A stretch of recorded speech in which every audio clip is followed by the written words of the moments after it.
ఆత్మకూరు నియోజకవర్గ ఎమ్మెల్యే దేవాదాయ శాఖ మంత్రి ఆనం రామనారాయణ రెడ్డి సారథ్యంలో ఆత్మకూరు పట్టణం వేగంగా అభివృద్ధి చెందుతోందని మాజీ ఎఫ్సీఐ డైరెక్టర్ అంకినపల్లి ఓబుల్ రెడ్డి అన్నారు. నెల్లూరు జిల్లా వెంజమూరులోని ఆర్ఎండ్బి అతిథి గృహంలో నిర్వహించిన విలేకరుల సమావేశంలో ఆయన మాట్లాడారు.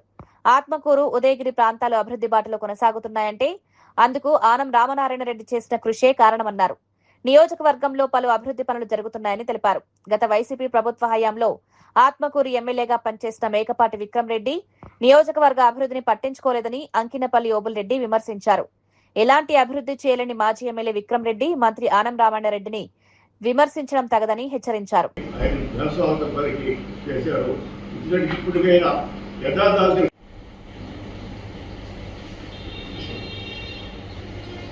లిఫ్ట్ ఇరిగేషన్ కెనాల్ని రాజశేఖర్ గారి టైంలో మన ప్రాంతం నుంచి కూడా 10,000 మంది జనాన్ని తీసుకుపోయి హైదరాబాద్లో ముఖ్యమంత్రి గారి చేత చేసి 40 బస్సులు పెట్టి దాదాపు 50 లక్షలు ఖర్చు పెట్టాయి సొంత నిధులతో.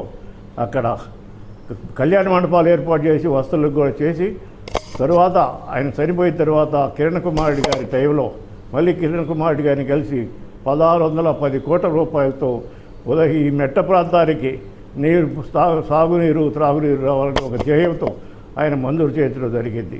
దరిమిలా ఫస్ట్ ఫేజ్ కింద 800 కోట్ల రూపాయలతో టెండర్ పిలిపించి ఒక 4 రిజర్వాయర్ల నిర్మాణం కావించడం జరిగింది.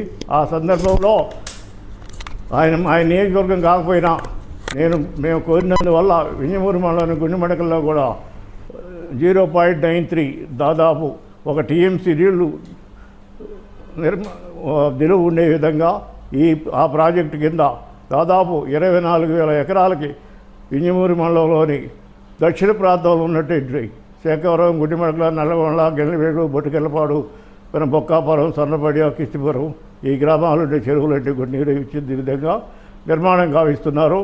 అది మధ్య తరువాత ప్రభుత్వం 2019లో ఈ పార్టీ మన జగన్ గారు వచ్చిన తర్వాత నిధులు లభ్యం కాక మధ్యలో ఆపేయడం జరిగింది. మరలా గుడ్డిమడకల రిజర్వాయర్ రేపు ఇప్పుడు మళ్ళీ ప్రారంభించేదానికి ఆయన దయ వల్ల ఒక 10 రోజుల్లో మళ్ళీ పని మొదలు పెడుతున్నారు.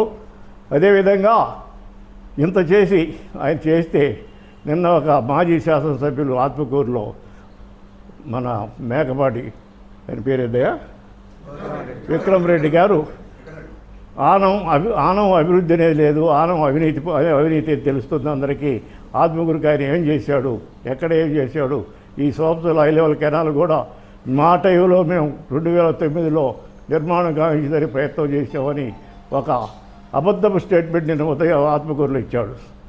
ఇది ప్రజలకు అందరికీ తెలుసు. ఇక్కడే కదా ఆత్మకూరు నియోజకవర్గంలో కూడా ఆత్మకూరుకి ఆయన శాసనసభ్యులైన తర్వాత ఒక గ్రామ పంచాయతీకి ఉన్న ఆత్మకూరుని మున్సిపాలిటీ చేయించి డివిజన్ హెడ్ క్వార్టర్గా చేయించి 100 పడకల పెద్ద హాస్పిటల్ తీసుకొచ్చి అదే హాస్పిటల్ 250 పడకలు పెంచబోతున్నారు. ఇప్పుడు అక్కడ మళ్ళీ నర్సింగ్ కాలేజ్ అన్నీ కూడా రాబోతున్నాయి.